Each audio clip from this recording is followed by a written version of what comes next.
Hi, Shannon. Thanks for having me here on your personal page in our first Facebook Live. I'm so excited to talk to you today about personal branding. Well, I'm excited to talk to you, and we're figuring out this Facebook Live in real time. So, yeah, personal branding. Why did you want to talk about that today? Well, I actually think it's something I want to talk even more about to all my clients all the time because today, in this day and age, we are all our personal brand. So when we are on any kind of social media for our profession, whether it's Facebook Live or whether it's LinkedIn or we're writing our resume or we're talking about our role, we actually are talking about who we are uniquely. And that is something we want to cultivate. We want it to be a story that we can really tell well and that we can showcase it in those different avenues consistently and also in a way that feels very authentic to us. Yeah, I love that. And I think, this week we've been really talking about this idea of like how to be your own advocate in the workplace. And to me, I see a direct connection between feeling like you know your brand and can define your brand is an act of advocating for yourself, right? Rather than letting someone else define that brand, whether it's your boss or for it to be undefined, this defining of who you are, the value you have to offer, the strengths that you have to contribute feels like a powerful move in really advocating for yourself. Yeah, and I think you touched on it in some of our other videos this week, but this is not something that we are trained to do. This Right. isn't something that in our culture we go to a career building class in high school or college and they tell us how to do this. If we don't pay attention and learn how to do it for ourselves, we're actually probably missing out on a lot of opportunities. And as you just said, we're probably missing out on feeling empowered and like the driver in our, car that's taking us on our own professional journey. And that's where we want all of our clients to be. We want them to be the driver, we want them to be empowered, and we want them to know their best selves and be able to talk about that. That's personal branding. Yeah. Yeah. And I think, I've been thinking a lot about this week in terms of why aren't we taught that? Right. And, I was just kind of going back in terms of like, maybe getting in the weeds a little bit here, but just thinking about education in general, right? The origins of education really was this idea of being able to pop out uniform, cogs, right? People that could be cogs in a manufacturing wheel, right? And this idea that everyone was learning the same thing was, kind of everyone was trying to kind of meet this norm or this median standard, and that was the ideal. And that really it's taken so long for our education system to really be updated to this idea that we all think differently, learn differently, process differently, have different ways of, being and thinking, and that there's value in all of that. And so I think that it's kind of a natural runoff that in school we're kind of socialized to perform to the teacher's standards and what they want from you. And then we bring that with us into the workplace in terms of who does my boss want me to be? Or who do I need to be in order to find success versus really coming into a workplace thinking about who am I and what do I have to offer, or even being and paying attention to defining that brand as you move through your career. It's been something I've been kind of thinking about is where did all this start and why aren't we really thinking about this or doing this for ourselves? Yeah, no, you're 100% right. And by the way, in education, we still have like 9 gazillion ways that we need to improve, right? Because we are absolutely just at the beginning of respecting the different learning styles and understanding that people show up differently in classrooms and interacting with different types of subjects and stuff like that, excuse me. So I totally agree with you. And I also think you could take it probably one step further. Mm. And, women, we are really, really socialized to fit into the ideal feminine type. Yep. And that is not someone who's shouting, hey, I'm great. It's not someone who's Yep. even saying like, hey, I feel really proud that I just completed this project successfully.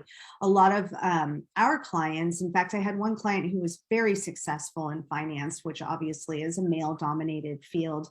And she was really frustrated because she wasn't actually moving any further in her career.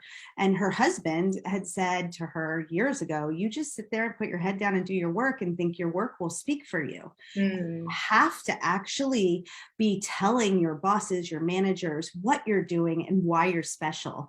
And she actually shared that story with me with regret. She said, I should have listened to him Mm. because my way has not been working. And then we talked about, and this is where I think anyone who's watching this can think about like, okay, great, this is information, but what do I do? Yeah. And the first thing that you can do is just start looking at what you do each day. Mhm. What was your presence and your contribution in your role or on that team?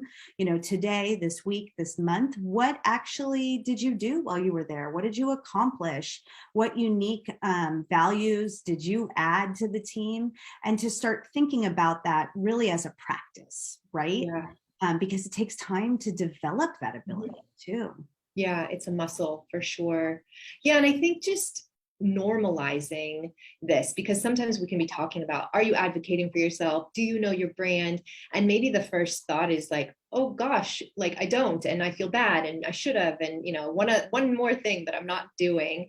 And so this idea that there's some cultural norms around maybe why we haven't defined our brand or haven't been, taught how to do that or encouraged. And I think this idea about women, right? Until about 5 minutes ago, we just started to enter the workforce, just started to, be in those rooms where decisions were being made or running the companies.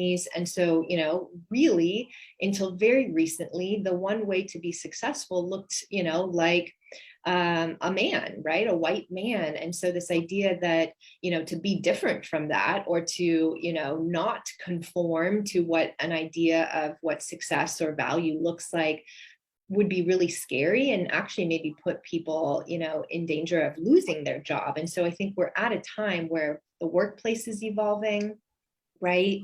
Workers are evolving. They want different things. They want to be able to be their full selves in the workplace.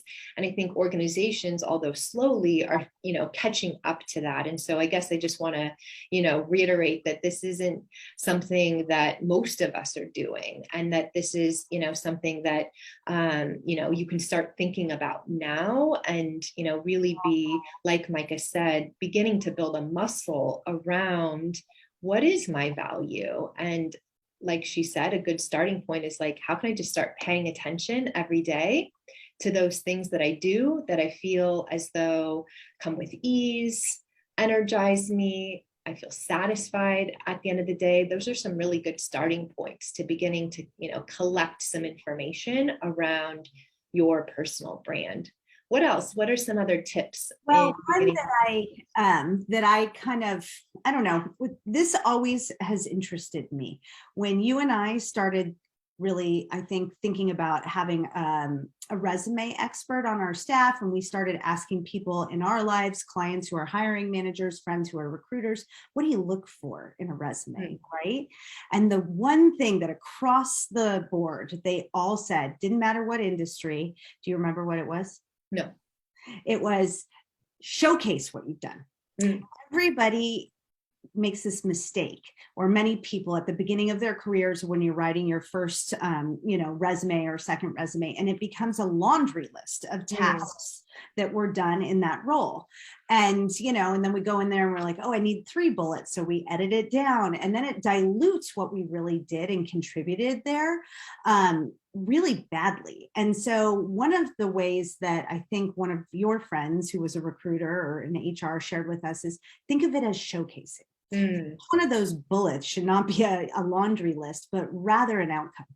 Mm. Showcase what was the outcome of your presence there in that role. And with clients, often when we get to the stage where we might be doing some resume review, time and time again, this is just a great exercise to go through, Yeah. because you have kind of a little bit of a framework, right, of what you were doing there in those jobs. And it's I think it's a good intellectual challenge. I think it's a good task to try to flip it, because that's what you're doing, right? Not Mm. I did this, but I did it and it resulted in this. Yeah. And to even add to this, this is how I did it. Yeah, well, I that's was the personal talking, brand.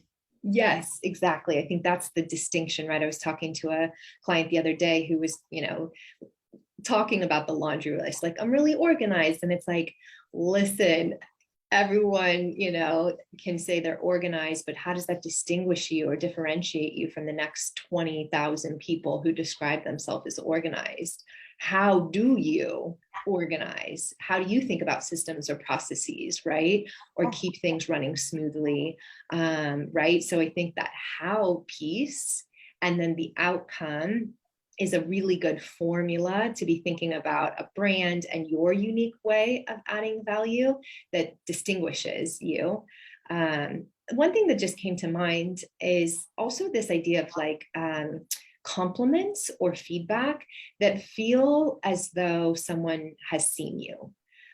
Because I think we can get some feedback in the workplace or, from friends or family or whatnot that feels maybe just very surface or, it was like, oh, great, nice, whatnot. But there's these moments where you really feel seen, right? Like someone really saw a part of you and reflected that back to you, and it sticks in a way that maybe other compliments or feedbacks haven't. I think that might be a really good exercise to reflect back on the handful of times that you've received a compliment or some feedback that felt like, oh, wow, like they saw that or they noticed that. Yeah, and those types of compliments or feedback that feels so authentic or like you've been seen, typically they don't just happen once. Mm. Often, there are things again that pop up with clients when we're talking about their strengths. Oh yes, I've heard that from a boss. I've heard that from multiple bosses. So this can be a starting point too, is, what are those things that you do regularly that in several roles and also at home sometimes, right? Like in our friendships or in running our households and things like that. It really shows up in every aspect of your life. And that is a starting point that you want to showcase. And I talked about resume, but LinkedIn's an awesome place to also build your personal brand. Mm. You have some space, some great real estate there to talk about about me and post things that are important to you. You can really take it very far, but at a bare minimum, it's a place to really showcase and exhibit that personal brand and build upon it. You can constantly be improving it and editing it. Yeah, I love that. One last thought, and your husband actually is the one who sparked this, is he was one of the first resumes that I saw that had really personal anecdotes about who he was or what he cared about. And I have thought about that resume so many times, and it's been years and years since I saw that. And I am always encouraging my clients to think about themselves as a whole person, Yeah. right? And I think LinkedIn probably feels like a little bit more of a comfortable place to showcase maybe interests or skills, or maybe, with your picture or your background, a little bit of style, and that people are still hesitant on the resume to be, showing aspects of them outside of, these laundry lists of duties that they've performed. And I think that this is, again, the way the workplace is evolving, and it's not everywhere quite yet, but I think we're moving in a direction of this idea of people bringing their whole self to their work and wanting to do so. And so this idea of thinking about, what aspects of how I like to spend my time or what I care about or what I value actually makes me me, that I want to communicate or I want to put out into the world. And are there ways to kind of bring some color or some texture to how you define who you are in the workplace by using some of these qualities or things you care about in the other parts of your life? Yeah. I think that's really, that enriches the personal brand, right? Because we can all talk about, our jobs or roles till we're blue in the face. Yeah. But to put a little bit of that personalized uniqueness that is you, you do have to look outside of just who you are when you show up at work. Because we're complicated people, right? We're complicated humans, but we have so many different kind of unique traits that show up in different ways. And I think the more you drill down on paying attention to those, on Yep. thinking about them, and how that also that experience contributes to who you are when you show up at work, then that's going to really, really paint this very rich personal brand that I think can kind of translate, right? So when a recruiter's looking at your resume or a hiring manager, they're spending maybe 30 to 60 seconds on that sometimes, maybe longer if we're lucky. But the richer your brand, the more they're going to connect to it quickly. And that's a really, really important piece of getting a job today. Yeah. Yeah. Yeah. And I think, some last thoughts about personal branding. One of the reasons why we wanted to chat about it today is I think that, like we started this conversation, it's not something that we're really thinking about or being encouraged to do. And it's a process that we take our clients through in, our coaching.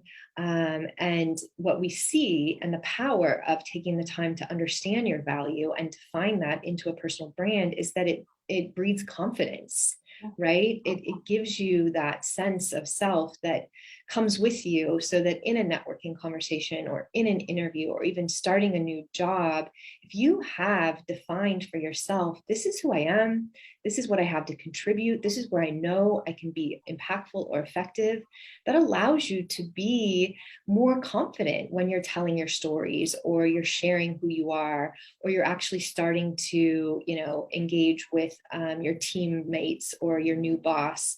And so it's this way of kind of taking ownership of your confidence and starting to build that, again, rather than outsourcing that or letting other people decide if you have value or worth.